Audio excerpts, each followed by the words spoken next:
Quem é pai sabe disso. Quem é pai, quando o filho liga de madrugada, ele fica, quem não é careca, né? Fica com o cabelo em pé. O meu filho, o Eduardo, é deputado federal, é policial federal. Deve estar no interior de São Paulo uma hora dessa. Ok? Com toda certeza está fazendo uma boa ação. Prometo na próxima vez, a pedido de algumas, eu trarei para cá, tá ok? Ok, hoje o bate-papo será sobre as potencialidades da Amazônia. Aí a gente tem vários itens, né? Economia, a questão hidroviária, a questão rodoviária. O deputado está aqui para passar suas experiências e a gente da coordenação agradece a presença de todos, torcendo para que tenham sido todos bem tratados. Obrigada.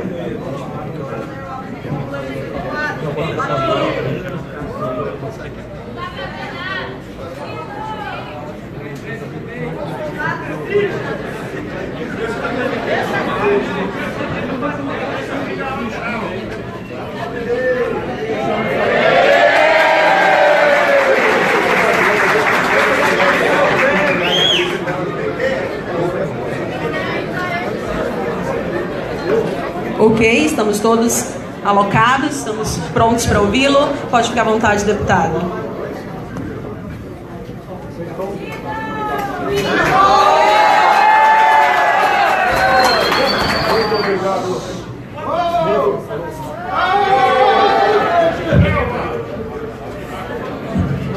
Muito obrigado a todos vocês pela recepção, pelo carinho. A recíproca é verdadeira. Estamos entre amigos, pessoas conservadoras, em grande parte cristãs, patriotas, que buscam soluções para o seu país. Hoje, no carro de som, eu peguei uma bandeira de Israel. O que eu queria dizer naquele momento? Olha o que Israel não tem e o que eles são. Olha o que o Brasil tem e o que nós não somos. Onde é que está o problema? É a classe política. Não vim criticar a classe a qual eu pertenço, vim falar a verdade sobre ela. Se vocês estão aqui, porque acreditam em mim. E se eu estou aqui, é porque acredito em vocês. O que a imprensa mais fala, numa possível candidatura, como seriam as minhas alianças. Não seriam com partidos políticos. Será com vocês.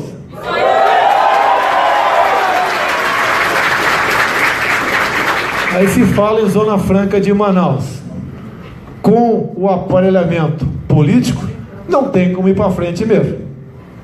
Se nós botarmos uma pessoa sem qualificação para dirigir um caminhão, ele vai capotar na primeira curva. O grande problema do Brasil são as indicações políticas, que levam à ineficiência do Estado e à corrupção. O que temos que fazer? Algo diferente. Como eu sempre pergunto, como você vai chegar ao poder sem mentir? Então, não vou chegar ao poder. Ou nós fazemos algo não diferente, mas como tem que ser feito, ou estamos fora. Eu estou numa situação absolutamente tranquila. Eu tenho certeza que no dia 1º de janeiro de 2019, ou estarei na presidência, ou estarei na praia da Barra da Tijuca.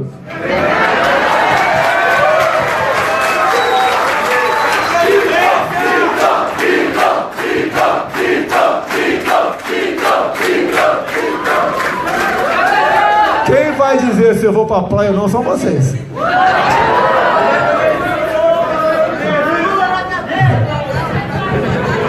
O que eu queria vai acontecer. Eu sempre preguei que queria o Lula julgado. Vai ser julgado agora. 3 desembargadores vão decidir não o futuro de um homem, mas o futuro de uma nação. Nunca tantos precisaram de tão poucos, no caso 3, para decidir o futuro do seu país. Peço a Deus que ilumine esses 3 homens, eles tomem a decisão acertada para mandar o Lula para Papuda.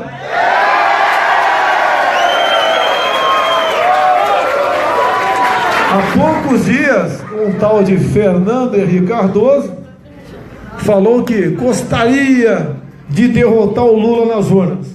Senhor FHC, bandido não merece votos, merece a cadeia. Vamos lá, voltemos para o Brasil. A minha preocupação não é com esta ou aquela região, é com o Brasil como um todo. Vocês aqui têm potencial para ser um grande estado, não apenas na questão geográfica, mas na questão econômica ou não? Tem. Quando eu falei de Israel, lá em Israel, quando estive lá, um judeu me disse: me deem o rio São Francisco, que eu transformo o Brasil em celeiro do mundo.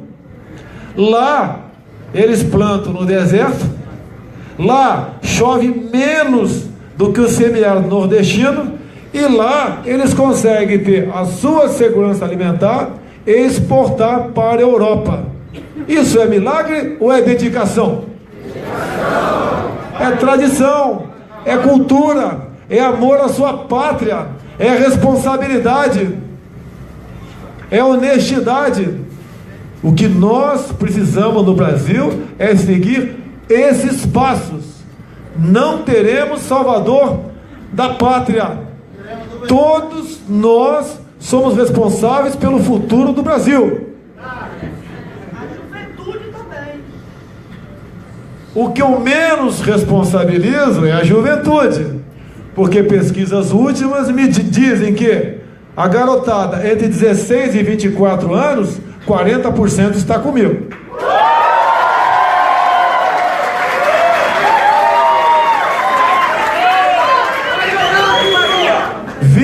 Em especial mídias sociais, a garotada em tempo recorde está se conscientizando o que é o Brasil e onde precisa atacar os problemas para que ele tenha uma vida melhor no futuro.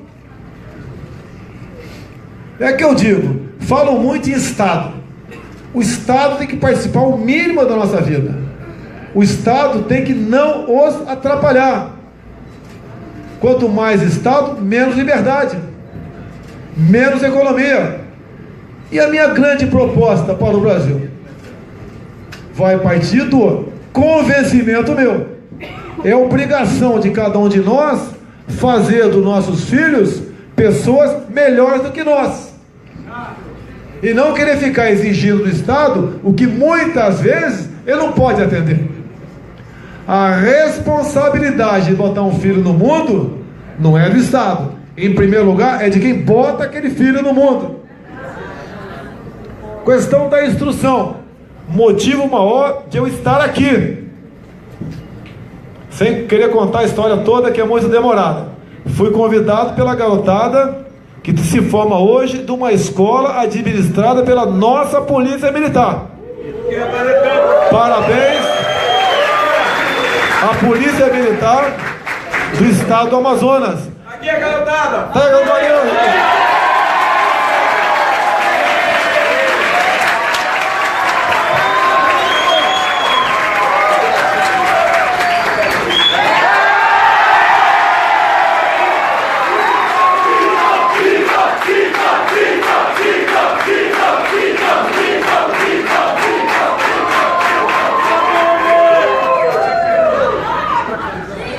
Assim como na quinta-feira passada estive em Anápolis, Goiás, também na formatura de uma garotada de uma escola administrada pela Polícia Militar. Essa garotada tem futuro. Em eles tendo futuro, o Brasil também será maior. Esse exemplo de ensino aqui, patrocinado pela Polícia Militar, que eu gostaria de levar para todo o Brasil. Por isso, a minha intenção de aceitar o convite dessa garotada, que não nasceu de uma hora para outra. Há 5 anos ou 4, o programa CQC fez uma matéria bastante tendenciosa, contrário a esse tipo de ensino, criticando a continência, criticando que o aluno se levantava quando o professor entrava em sala de aula, criticando aquela saída da escola quando se cobrava alguma coisa errada e ia para o fim da fila. Sem disciplina e hierarquia, não podemos sonhar com ordem e progresso. Eis o objetivo da minha vinda aqui. Em segundo lugar, é um convite da Marinha do Brasil, porque eu arranjei recursos naquela cota especial nossa para o atendimento da Operação Ribeirinha via os navios de saúde da nossa Marinha, que será em Manacapuru. Vou visitar e pedir para o comando.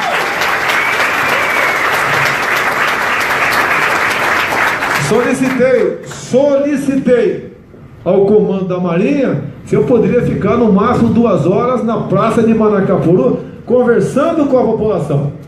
Para mim isso é simbólico. Isso daqui é o coração do Brasil. Aqui está o nosso futuro, pelas suas riquezas, suas potencialidades e o seu povo.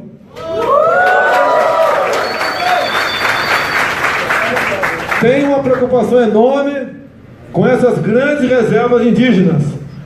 Qual a diferença de um índio brasileiro para um índio de outros 10 outros países qualquer da América do Sul?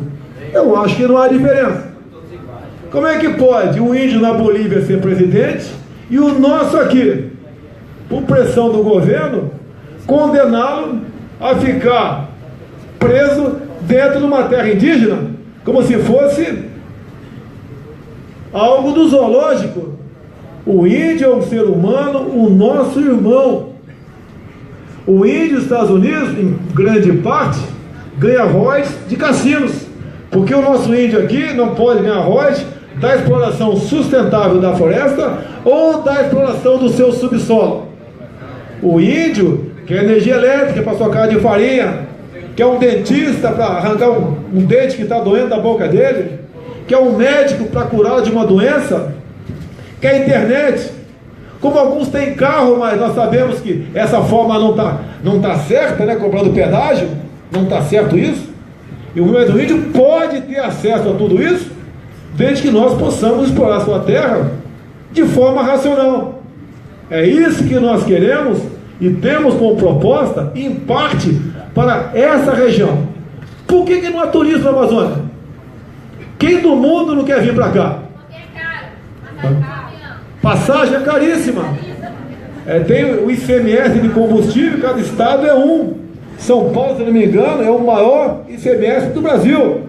Nós temos que facilitar a vida do turista, que ao ele vir para cá e gastar seu dinheiro, ele está ajudando na economia, no surgimento de empregos, para que diminua a violência, porque uma pessoa empregada não vai estar na rua, muitas vezes, à toa, tá? Vai ter menos problema em casa, que vocês conhecem o ditado: casa que falta pão, todos brigam e ninguém tem razão.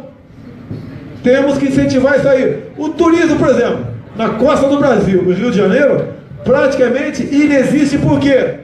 Questão de violência. Como se combate a violência? Com energia ou muito mais violência. E a linguagem do marginal entende. Mas nós temos responsabilidade. Nós temos que dar missão ao policial civil e militar, mas temos que dar os meios.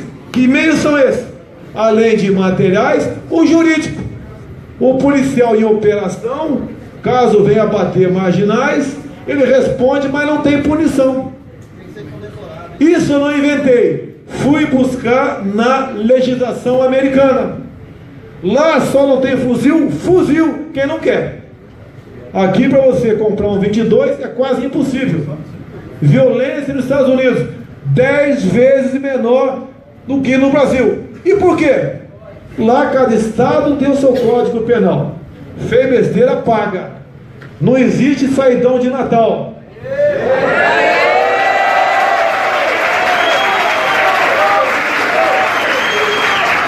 Não existe progressão de pena. O diretor do presídio tem autoridade e poderes para aumentar a pena. Não tem a historinha, como aconteceu com o Zé Dirceu, quando ele foi condenado no mensalão lá atrás, vai para a biblioteca, lê um gibi do tio Patinhas e tem redução de pena. Se a cadeia não está boa, eu acho que todo mundo sabe que lá é antessala do inferno. É muito fácil, é só não fazer besteira. Até para desfazer um rótulo meu aqui. Dizem que eu ofendo e ataco as mulheres. Eu não tenho o que falar. O que eu mais faço é defender a mulher. Eu quero aqui que as mulheres, caso concorde com a segunda opção, levante o braço. Vocês preferem, para evitar a violência contra vocês, que nós homens somos mais fortes, ninguém vai negar isso daí. Vocês preferem puxar um papelzinho do bolso e mostrar para o estuprador, para o bandido, lei do feminicídio, ou puxar uma pistola da bolsa? Eu quero ver.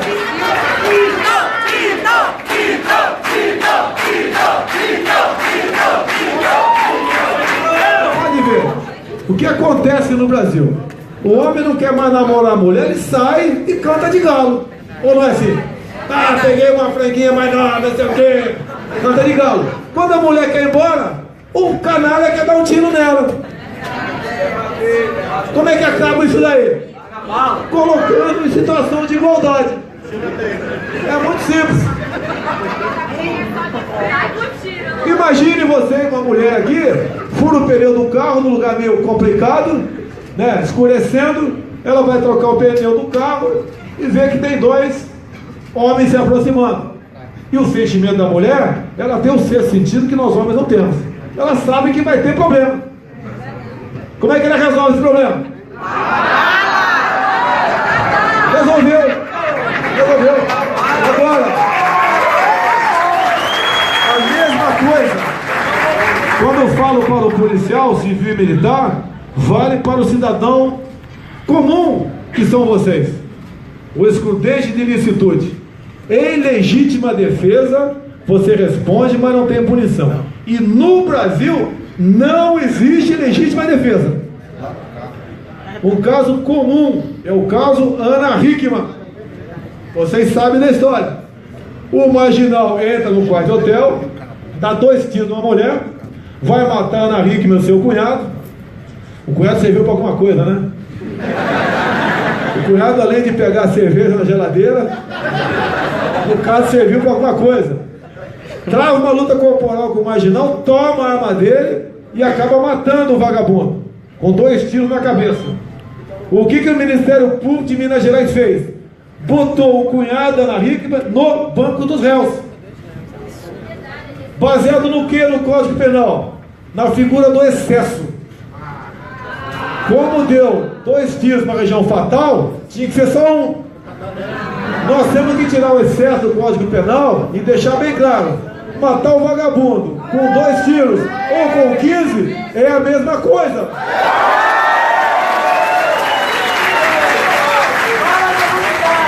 Para isso, nós precisamos de apoio do Parlamento brasileiro.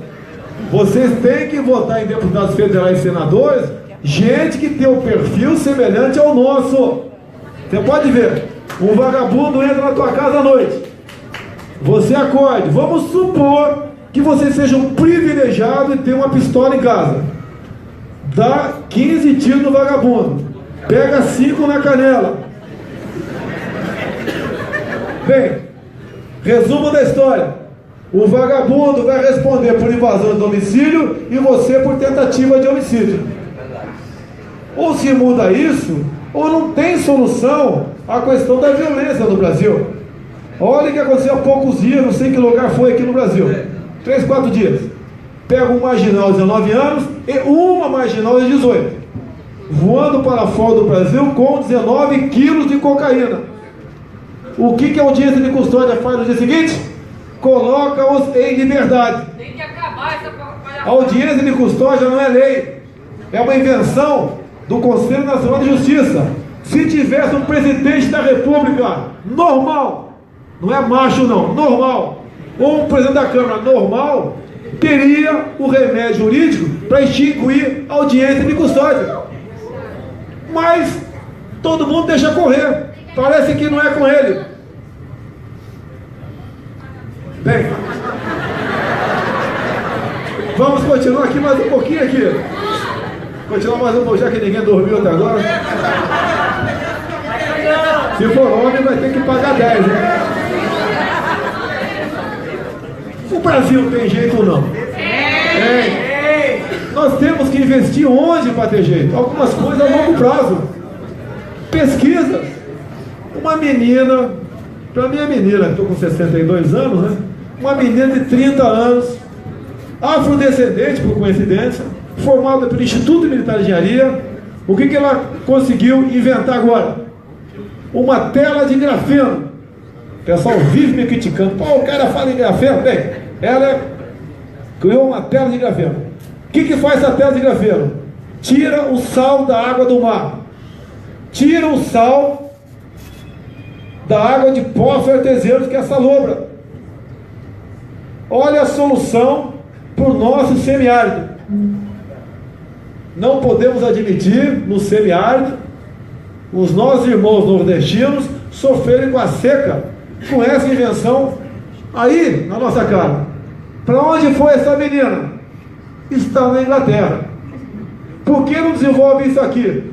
Porque o governo não dá meios. O que é pior? Atrapalha. Em vez de Lei Rouanet, vão botar uma Lei Rouanet para pesquisa.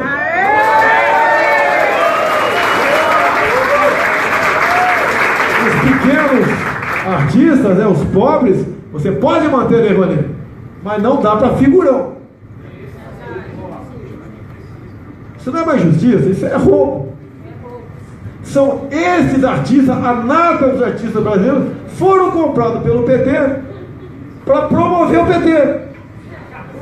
Você vê que assim, esse bando de artistas que ganhou da Lei Rouanet, está tudo caladinho agora. Mas no fundo eles querem a volta do Lula, para voltar a teta deles. Essa nata da cultura brasileira, que defende que uma criancinha, né, uma menina, pode tocar no corpo de um barbado pelado no chão, não vai ter mais essa mordomia. Vão ter que se virar. Cultura não é isso. Vamos lá. É o socialista que não vive, né, de passar férias em Orlando, na Disneylândia, ou tomar uísque lá na Champagne, na França. É esse tipo de socialista que está aí. Vamos lá. São várias frentes, e quem assumir a cadeira presidencial, não sei quem vai ser, tem que tomar. Não é chegar lá e apenas se preocupar em partilhar, fazer a divisa do seu governo com partidos, como se o Brasil fosse a nossa classe política e o resto que se exploda. Eu estou vendo um cidadão de branco lá atrás, não sei se é médico, nem sei se está todo de branco, só um jaleco de branco ali atrás. Ali. Santo ele. Ok? Mas olha só, é o infiltrado aí. Valdir, A questão dos médicos no Brasil, a questão dos cubanos, em grande parte são agentes e militares do exército cubano. Valdir. Nós vamos aplicar o revalida nos cubanos. Descarregando.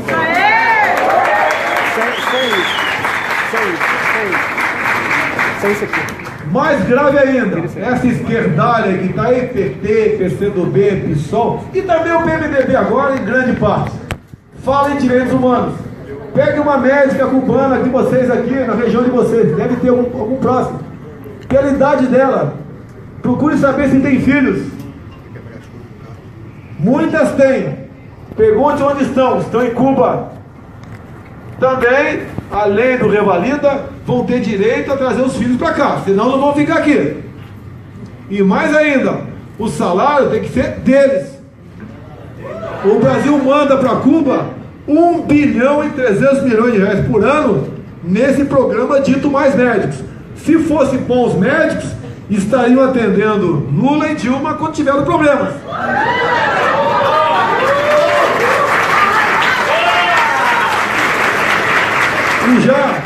que a imprensa falou que eu elogiei Hugo Chávez, e é verdade, elogiei em 1999. E não é pelo tempo. Ele tinha um discurso liberal, contra o comunismo, de afastamento de Fidel Castro, e a Venezuela vivia uma crise. Sim, desejei boa sorte a ele. Por que não? Depois ele mudou rapidamente. Eu mudei de posição. A esquerda passou a admirar Chávez. Agora eu quero hoje elogiar Chávez novamente. Afinal de contas, eu admiro a coerência das pessoas. O que o Hugo Chávez fez de coerente 2 meses antes de morrer? Ele não buscou o sírio-libanês para ser tratado. Ele buscou a melhor medicina do mundo, que é de Cuba, e morreu.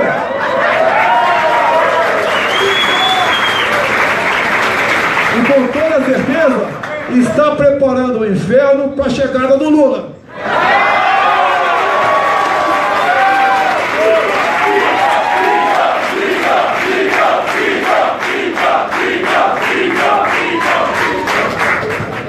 Meus amigos, tem algo tão ou pior do que a corrupção.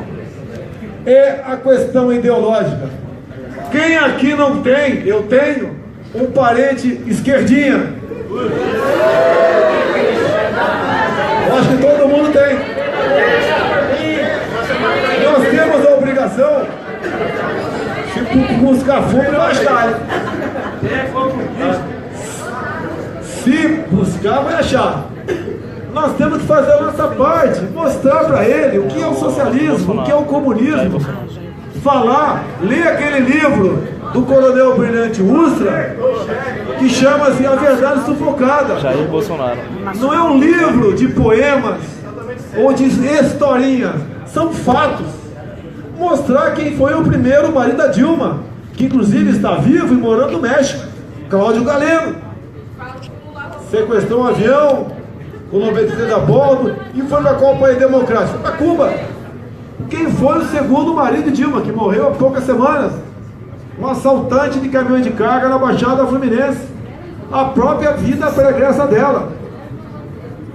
A Folha de São Paulo, em 2010, queria, junto ao Superior Tribunal Militar, pegar o processo da Dilma. Lula ameaçou o STM. Se entregar, eu extingo a justiça militar. Não foi entregue.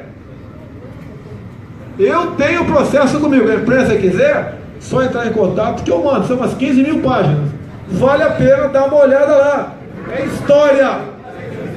Agora, quando a Folha foi no STM buscar o meu processo, pegou e fez uma matéria completamente diferente do que está no processo. Querem me atingir de toda maneira. Entre uma das acusações que eu respondi ao processo é por ter participado em 1984 num garimpo. Participei sim. E a Folha de São Paulo escreve lá em manchete, né, que Jair Bolsonaro buscou um garimpo para se enriquecer. Ora bolas, eu vou jogar na Mega Sena para ficar pobre.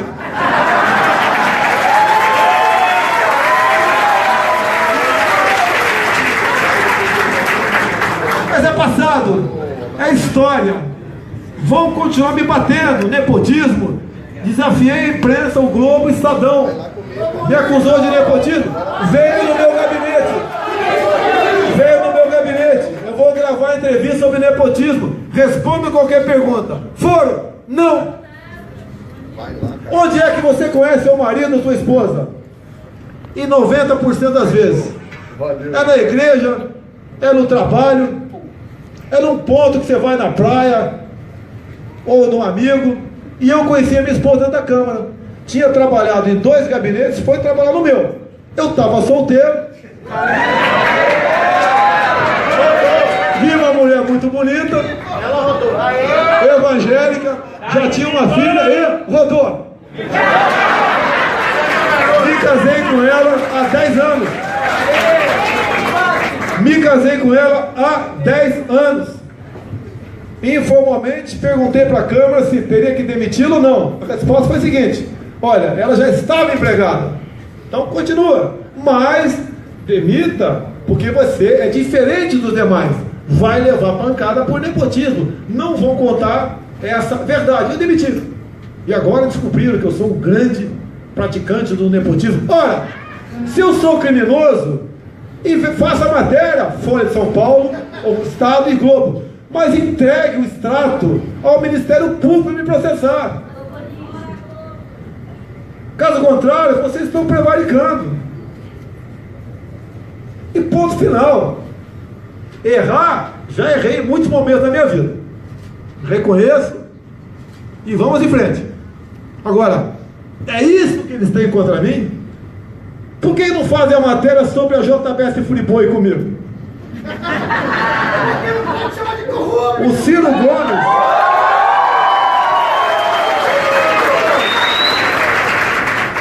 Quando não existe doação empresarial, não existia em 2014 para o candidato. Faz um favor. A doação aqui, para o assim, só não pegar outro partido cabo. e o partido repassava o dinheiro para o candidato. Assim foi feito. Virar, só não pegar outro cabo. O partido me repassou 200 mil e o doador originário, estava escrito lá, JBS Friboi. Quando eu vi aquilo, eu falei, eu não sou bonito. Gosto de churrasco, mas é muita grana. E afinal de contas, né? Eu não sou aí concorrente do Tony Ramos. Naquele tempo não se falava em propina legal. E eu já sabia no BNDES e doou para partidos aproximadamente 400 milhões, mais ou menos 5%. E a intenção, o BNDES só abriu suas portas porque quem era o presidente do conselho da JBS? O senhor Henrique Meirelles. Isso não é uma denúncia, é uma realidade. Não estou acusando ele de fazer maracutaia nem ser corrupto, longe disso. Mas por coincidência ou não, se fosse a minha empresa, não ia conseguir essa facilidade toda se eu tivesse um economista sem renome no mercado. Devolvemos o dinheiro e ponto final. Daí vem o Ciro Gomes dizer que eu lavei dinheiro. Estou com um processo em cima dele. Se ele não entende de doação eleitoral, vem querer pagar mistério que entende de economia, não vai se criar. Não quero, porventura venha a ser candidato, que eu ainda não sou, trazer esse assunto à baila. Eu quero é mostrar que o Brasil tem jeito. Eu quero mostrar as potencialidades da nossa querida região norte do Brasil, a área mais rica do mundo. Tirar vocês desse atual estado de coisa. Muitos passando necessidade em cima de uma serra pelada. Não basta apenas falar e explorar nosso subsolo. Nós temos que investir em tecnologia, agregar valor. Eu não quero exportar diamante em pedras brutas. Tem que ser lapidado, que vale 100 vezes mais do que o preço bruto. O que não falta nessa região são minérios, os mais variados possíveis. Estive há pouco com o embaixador japonês. Falei, no que depender de mim, vamos fazer acordo com o Japão para explorar a nossa biodiversidade em parceria, meio a meio. O mesmo com a Coreia do Sul, o mesmo com Israel em outras áreas. Estados Unidos, não vamos abandonar o Mercosul, mas não vamos continuar fazendo negócio com o mundo com viés ideológico. Agora é o seguinte, toda mãe, todo pai, né, quando fala para o filho, né, não sobe na goiabeira, até que o dia que o moleque cai, a mãe fala, não falei, né? Olha o que está acontecendo agora. No dia do meu aniversário, 21 de março de 2014, Dilma era presidente, e lá no caderno do Diário Oficial da União, destinado à agricultura, foi publicada uma instrução normativa. Autoriza o Brasil a importar bananas do Equador. Pô, um país que importa banana como o nosso é um país de banana. Fui no Vado Ribeira, porque a importação era para o CEAGESP em São Paulo. Ocupei a tribuna da Câmara várias vezes. Olha só, banana em linha reta, né? De imediato vocês pensam o seguinte: por que importar banana do Equador? Se o Equador nem divisa faz com o Brasil, é uma planta que economicamente não dá muito lucro. Por que importar banana? Dá em qualquer lugar, pô. Até não ele que não toma banho. Fui no Vado Ribeira, denunciei a tribuna da Câmara, conversei com os bananicultores. Eu senti que não fui levado a sério. Igual aquela mãe, né? Não sobe na bananeira, Josinha. O que aconteceu essa semana? Uma grande passeata unindo vários municípios lá do Vado Ribeira contra a importação de bananas, porque começou a chegar os caminhões vindo do Equador. E olha só, você vai na instrução normativa, você vê lá que o controle fitossanitário, o controle das doenças, quem é que dá o laudo? O Equador. Vocês acham que alguém do Equador vai falar que aquela banana corre o risco de ter cigatoca negra ou muco da banana? Não. O pessoal está apavorado no Vado Ribeira, com razão. Agora, o que tem a lamentar? É uma proposta do PT, que foi encampada pelo PMDB. Ou nós mudamos isso, ou realmente percamos a esperança no nosso Brasil. Isso, liberais, não é protecionismo, isso é patriotismo. Se você estivesse importando tâmaras, tudo bem, não temos aqui, e compra quem pode. Agora, importar banana, trazer talvez essas doenças tropicais para os nossos bananais do Vado Ribeira e restante do Brasil, importarmos problemas como tivemos com o cacau na Bahia nos anos 70, isso não é ser liberal, isso não é livre comércio, isso é coisa de banana, de quem não pensa no seu país. Estão sendo criticados por liberais. Eu estou apenas mostrando um probleminha nosso, entre tantos e tantos que nós temos para buscar solução para isso. A mensagem que eu trago para vocês é a verdade acima de tudo, é a honestidade como obrigação e não como virtude, é o patriotismo, é não ter vergonha de falar que é brasileiro, é ouvir o hino nacional, botar a mão no peito, é ter orgulho de falar eu tenho uma esposa e a esposa fala eu tenho um marido, é dizer que vamos comemorar o dia do pai e dia da mãe e não o dia do Criador, é se orgulhar dessa grande nação. Se o japonês, sul-coreano, israelense, americano, inglês tivesse essa terra ao seu poder, pode ter certeza, isso aqui seria a primeira potência do mundo. Vamos começar a mudar isso daí.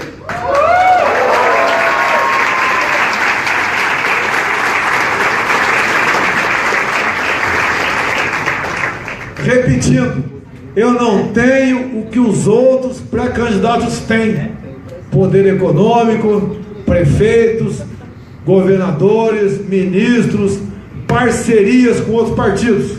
Não tenho nada disso, mas eu tenho vocês.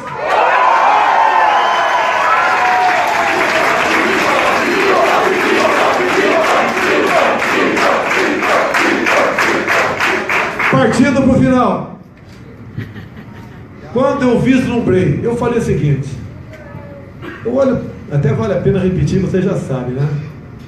A Joyce Halseman, aquela loura, né? Bonita, que trabalha na Veja, eu também sou bonito, né? Nós dois casados, sem problema nenhum, ela foi me entrevistar, ela perguntou até com um sorrisinho do lado, né? Hoje é minha amiga, posso dizer que ela é minha amiga, me trata com muita consideração. Deputado, o senhor está preparado para ser presidente da República? Eu falei, né? Bote na mesma sala, eu, Lula e Dilma. Aplique-nos a prova do Enem.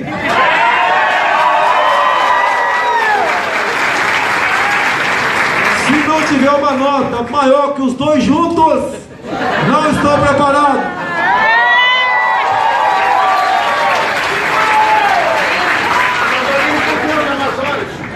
Eu nasci numa época de ouro.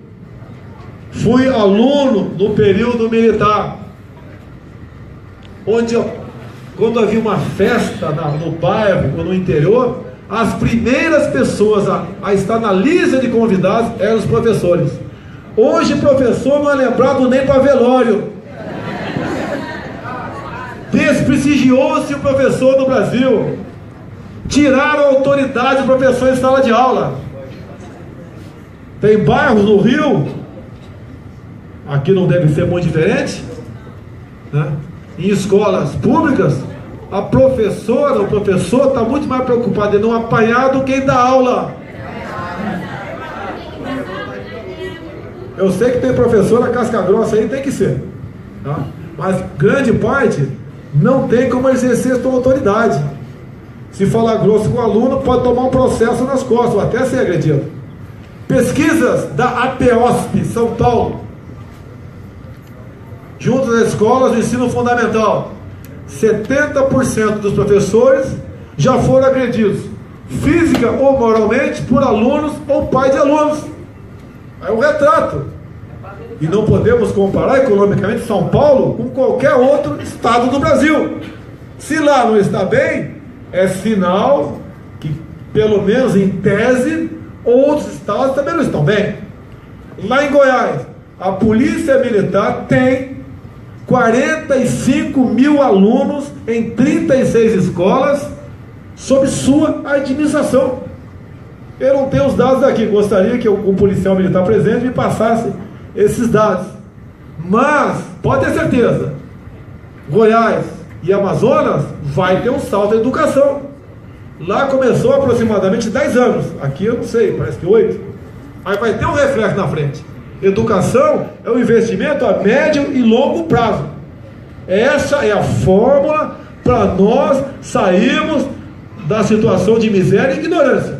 O que tira o povo da miséria não são bolsas, é o conhecimento. Isso aí!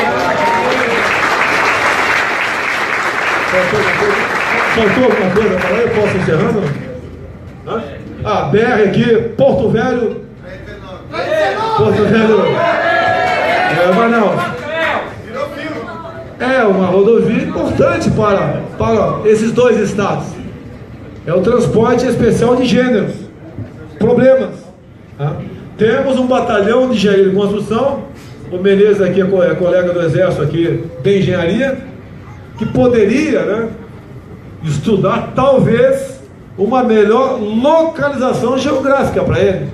Quem sabe no meio do caminho. Dá meios, e pode ter certeza que os meios dados serão muito bem empregados. Dificilmente há corrupção dentro das Forças Armadas, não estou dizendo que não tem, mas dificilmente existe. E poderíamos então administrar esta rodovia. Não custa muita coisa daí. O que se ganha no comércio compensa-se no porventura investido na manutenção dessa área. Isso não é o compromisso de candidato, até porque eu não sou candidato, não quero infringir e não vou infringir a lei eleitoral, mas como brasileiro, capitão do Exército Brasileiro, como tem um coronel da reserva do Exército do meu lado de engenharia, é mais do que obrigação. Isso está em nossa alma. O partido do Exército Brasileiro chama-se Brasil. O Exército jamais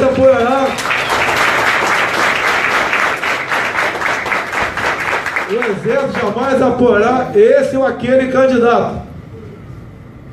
O Exército existe e os militares querem continuar existindo para cumprir o artigo 144 da nossa Constituição. E tem que ser assim. Agora, se o Brasil descambar, é óbvio que todos nós somos cidadãos. Algo tem que ser feito. não recrimine o general Mourão. Ele não falou intervenção. Falou o quê? Caso o Brasil descambe, o Exército tem que fazer alguma coisa. O ponto final.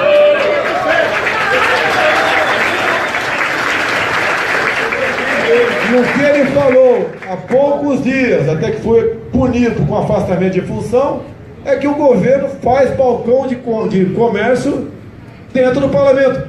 Eu acho que até criança de 5 anos sabe que isso acontece. Não falou nada demais. Agora é uma coisa que incomoda a todos nós. Não interessa o civil ou militar. Essa roubalheira tem que ser combatida com radicalismo. E ponto final. Então aqui, não estou autorizado a falar pelo general Mourão, mas emitir uma opinião como cidadão. E ponto final. E, no meu entender, foi injusto o afastamento dele, mas não vou me imiscuir na questão interna do Exército Brasileiro. Não sou comandante do Exército, nem eu tenho autorização para falar pelo comandante, o qual eu estimo muito, que é o comandante general Vilas Boas. Para nós militares, o Brasil está acima de tudo. Esse é o nosso partido. E para vocês, terminando agora de verdade, né? Eu quero agradecer.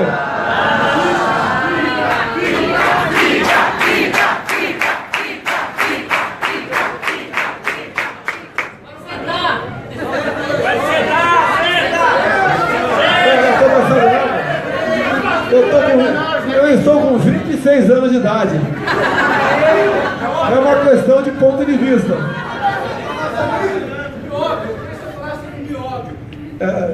Quando eu falo, o pessoal critica. Posso falar de nióbio?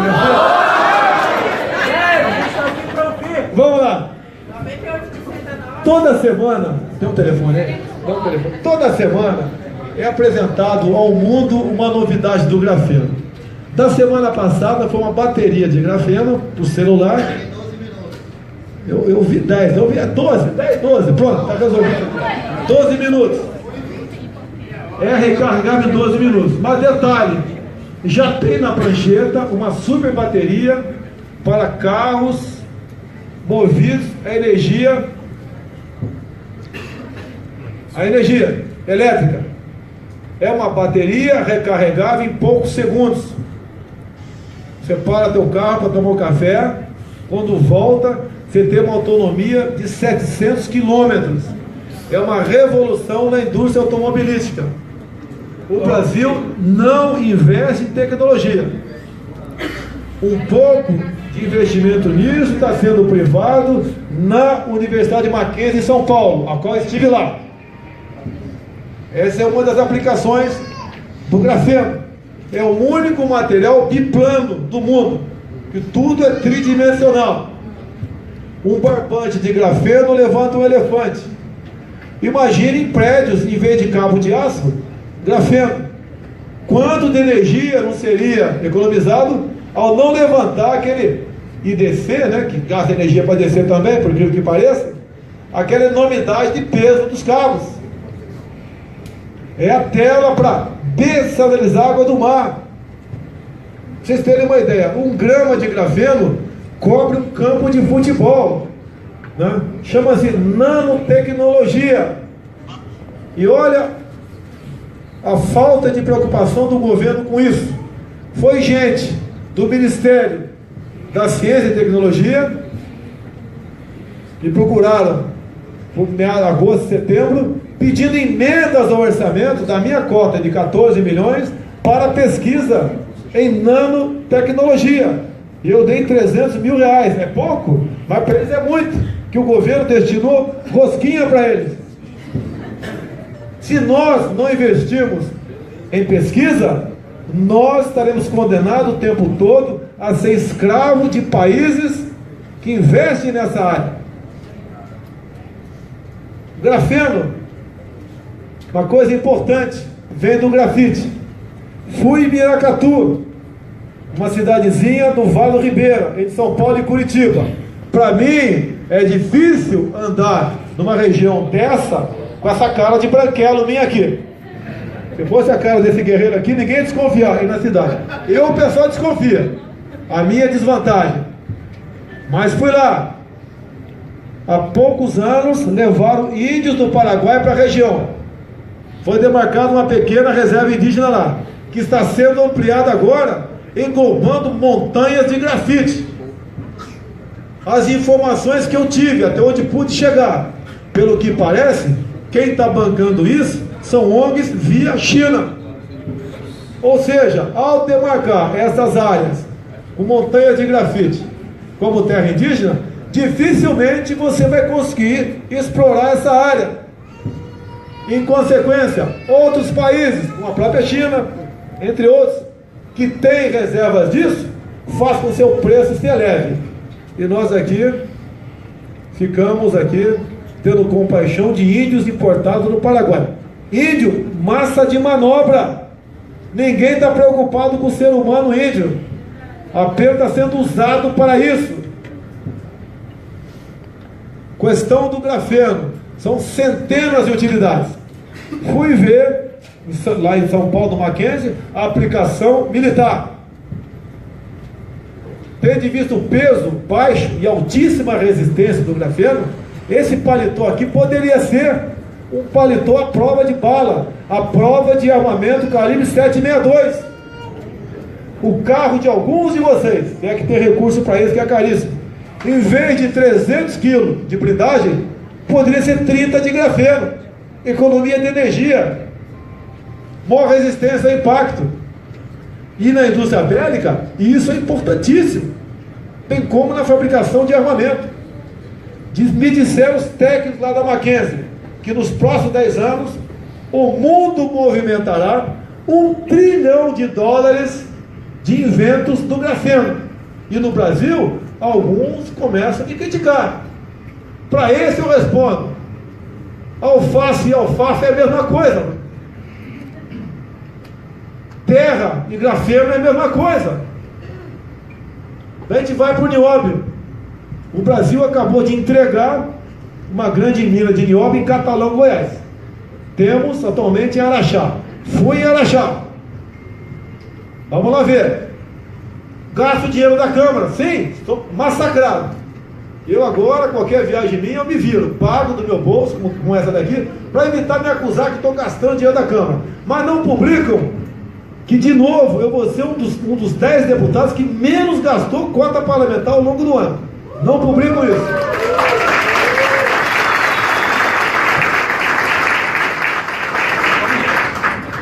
Lá em Minas, Araxá, a cidade só usufrui parte dos impostos. Sabemos aqui, bem lembrado aqui pelo Menezes, meu amigo da academia, meu bicho na academia, né? Eu fui pela quartona, era primeiro, isso mesmo? Dei muito trote nele. E grande reserva de nióbio está aqui na região de Seis Lagos, São Gabriel da Cachoeira. Temos que buscar uma maneira de explorar isso. Mas tendo em vista a demarcação em terras indígenas, vou confessar para vocês agora que é triste, mas é verdade. Será que a Amazônia ainda é nossa? Não. A gente acha que não. É não. Vamos lá, vou continuar.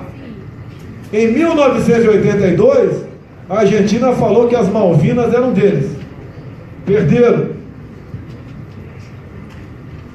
Nós, hoje em dia, eu ouso dizer que dificilmente a Amazônia é nossa.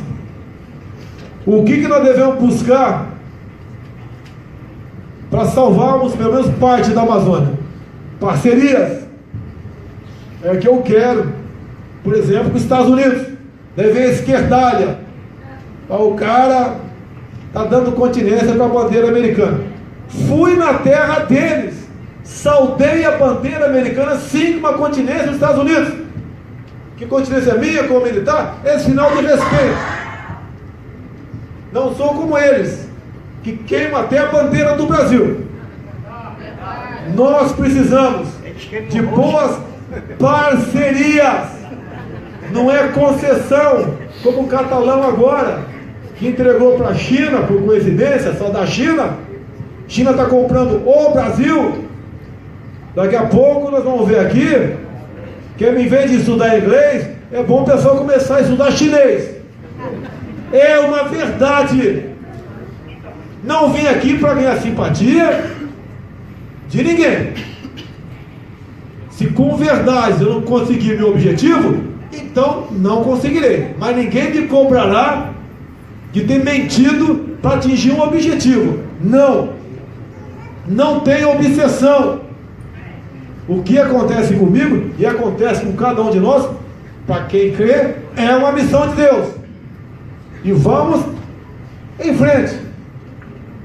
Então nós devemos buscar um país democrático, empiricamente forte, para fazermos parcerias. Como disse, em catalão, se pega 4%, em média 4%, do valor que é exportado, com o preço ditado pela Bolsa de Londres, que bota o preço lá embaixo. Até mesmo o Araxá recebe recurso, sim, que vem de lá. Mas não me entendeu, que merecia receber. Vamos valorizar o que é nosso. O pessoal ensinou história lá atrás. O que tinha valor no Brasil? Pau-Brasil. Tinha valor. Hoje não tem mais pau-Brasil. Pouca gente aí já viu uma árvore de pau-Brasil. Agora vamos aprofundar um pouquinho mais, né? Um pouquinho mais tarde. Segunda Guerra Mundial. A Alemanha levou todas as nossas areias monazíticas da costa do Espírito Santo. Não tem mais. Países estão levando os nossos minérios in natura, como o nióbio agora. Se só eu tenho isso daqui, eu é que decido o preço para vocês, e ponto final. É R$100 o copo d'água, não quer pagar? Morra de sede. Assim é o mundo.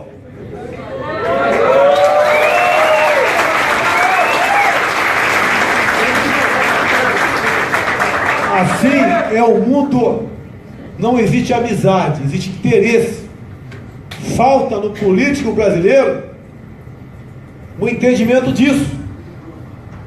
Falta ao político entender que o Brasil estando bem, ele estará bem, e não ao contrário. Se bateu um recorde aqui no Brasil de pedido de dupla cidadania. No avião mesmo, tinha uma senhora do meu lado, um garoto de uns 20 anos de idade, triste porque o filho vai morar fora do Brasil, mas, por outro lado, conformada que lá fora, no caso dos Estados Unidos, ele vai ter futuro, diferente daqui. Vamos resgatar isso daí. Alguns dizem, você com esse pensamento, caso chegue lá, vão caçar seu mandato no primeiro ano. Eu respondo, que caça? Não será por omissão e muito menos por corrupção.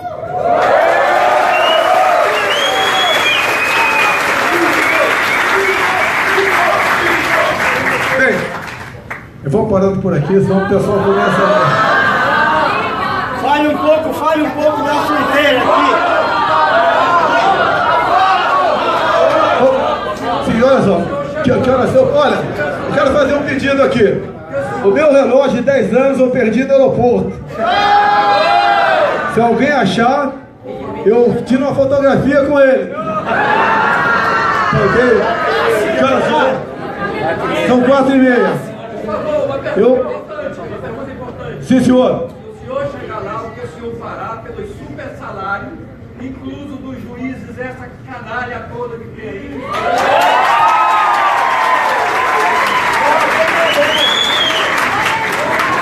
Olha só, o Supremo Tribunal Federal tem que ser provocado por parte do Executivo para fazer cumprir um dispositivo constitucional. Tem muita gente que recebe isso, até de outros poderes, e está faltando a regulamentação por parte do Supremo Tribunal Federal.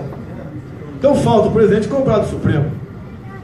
Ok? E eu não posso falar que vou reduzir, caso seja presidente. Tem que questionar o Poder Judiciário. Acho que é super necessário. Sim, é necessário até para dar exemplo. São duas coisas que atrapalham, que arrasam o Brasil: corrupção e o super salário. Salário de escravo. Bem, então tem muita coisa para ser arrumada no Brasil. Temos uma crise ética, moral, corrupção, violência, umas escolas que em grande parte não funcionam, ok? É os nossos policiais desmotivados pela lei que ajuda a bandidagem, não protege o policial. Tá? A saúde pedindo socorro. Problema de saúde, eu estou falando muito da gestão clínica. É bom, né? Eu estou aprendendo, não sei muita coisa, apesar de 62 anos de idade, né? Queriam que eu entendesse de economia. Ninguém nunca cobrou de Lula a economia, vieram cobrar de mim. Aí agora, graças a Deus, apareceu uma pessoa que conversamos já por 4 vezes e estamos aí já noivo, tá? Para termos um economista realmente renomado e que seja, né? Ele diz, né? Eu vou ser pelo progresso e eu vou ser pela ordem, tá? Pelo que tudo indica, está pintando um excelente casamento nessa questão. Você pode ver, eu vou rapidamente quando faz de saúde, eu falo só uma coisinha. Chama-se gestão clínica. Aprendi com o deputado Mandetta, que é médico de Mato Grosso do Sul. O que é gestão clínica? A mulher engravida, ela vai para o pré-natal. A primeira coisa, segundo ele, tem que ser feito, é olhar a boca da mulher. Que se ela tiver, por exemplo, dentes caiados, há uma possibilidade maior de termos um prematuro, que custa mais de 100 mil por mês numa UTI. E dente cariado produz, né, é responsável por 30% dos prematuros. Um pequeno exemplo que ele deu. Investir nessa área que vai economizar muito dinheiro. Não adianta um pré-candidato dizer por aí que eu vou aumentar o recurso por SUS. Não é por aí. Não é por aí. Ok? É gestão. No caso, gestão clínica. O que ele falou? Aqueles agentes comunitários de saúde. Até ele deu uma ideia para mudar de nome. Seriam técnicos. Fazer em certos grupos que seja acompanhado de um professor de educação física. O que é isso daí? Por que um professor de educação física? Um dos grandes problemas do Brasil é sedentarismo e obesidade. E também fazer um controle de pressão. Que uma pessoa com pressão alta tem uma tendência grande de ter um AVC. E também entrar em óbito. Uma pessoa com AVC, quando morre, né, dá uma média de 40 dias. Numa UTI, gasta 5 mil por dia. Se conseguir fazer uma prevenção de pressão, você evita isso, vai gastar menos com saúde. Agora, o que é mais importante é você aí sim ter um gestor como ministro da saúde e não um político para lotear os hospitais e as superintendências por apadrinhados políticos sem qualquer qualificação. São fáceis os problemas do Brasil. Nós estamos buscando maneira de resolvê-los. Não é tão fácil assim, mas estamos apontando possíveis soluções diferentes do que vem sendo feito até agora. Já que talvez tenha alguém que já foi prefeito aqui, algum vereador aqui. Por exemplo, para que Ministério da Cidade? Acaba o Ministério da Cidade, pega o dinheiro, manda direto para o município. O prefeito lá que se vire, junto ao Tribunal de Contas do Estado, ok? E evita gasto, evita menos burocracia. Então, pessoal, me desculpe, eu não quero alongar aqui. Eu vou ter que até parar para tirar uma fotografia que o pessoal quer, que eu tenho que daqui a pouco sair. Daqui a pouco sairei lá para a formatura da escola. Muito obrigado a todos. Brasil acima de tudo. Deus acima de tudo. Em nome do deputado estadual, Pode cair. esperamos termos atendido da melhor maneira possível. Mais uma vez reiteramos aí a participação de muita gente que contribuiu, que nos ajudou. Obrigada a todos e a todas pela compreensão. Em nome do deputado Platini Soares, de toda a sua equipe, muito obrigada e até a próxima.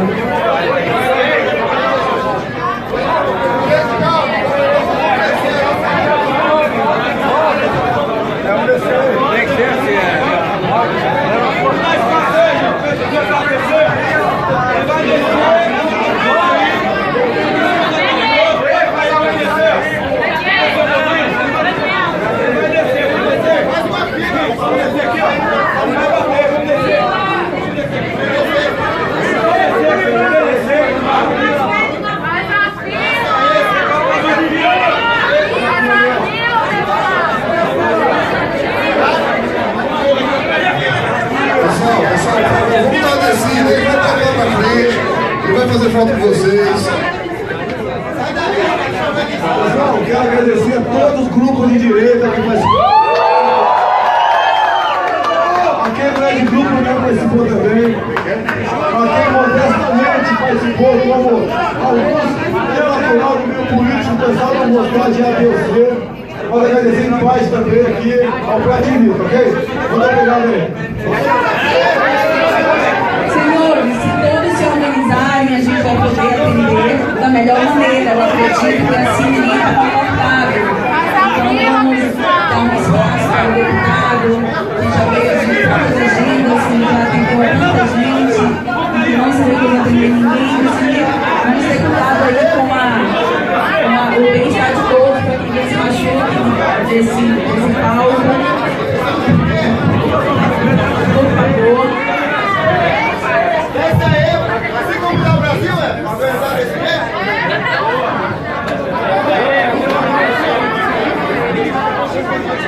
Quem pode tirar sua foto, pode dar a sua vez para o colega, também realizar aí esse sonho. Vamos também para que todos possam fazer a sua imagem.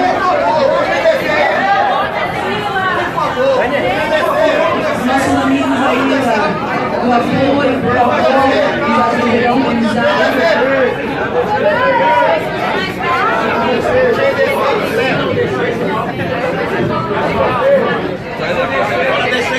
Dilma, deixa o cara descer. Esse vídeo foi elaborado, feito com muito carinho. A equipe de comunicação do deputado Platini Soares se empenhou durante muito tempo. Eu gostaria de agradecer a todos que nos deram ideias, como assessora de imprensa, em nome do Sérgio Souza, chefe de comunicação da equipe. Nós gostaríamos mais uma vez de agradecer a todos que nos procuraram no gabinete, no parlamentar. Reiteramos que o gabinete está de portas abertas para atender a todos vocês que precisarem do nosso apoio. O deputado Platini Soares está na Assembleia Legislativa. Quem quiser ir ao gabinete, pode ficar à vontade. Você pode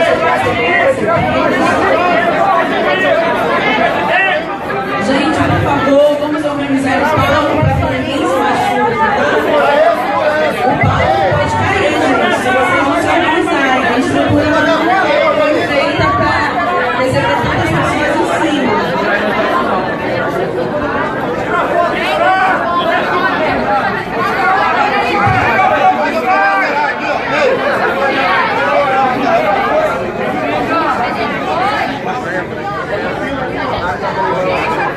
Na lateral aqui, ó. Gente, para que não aconteça nenhum incidente, é melhor organizar a fila para realizar fazer a foto. Gente, o auditório ele está reservado para um outro evento. Nós gostaríamos que vocês compreendessem que a gente tem que tirar as fotos lá fora. A gente vai colocar o espaço aqui, a casa necessita. Tá bom? Por favor, vamos ajudar e a gente invade.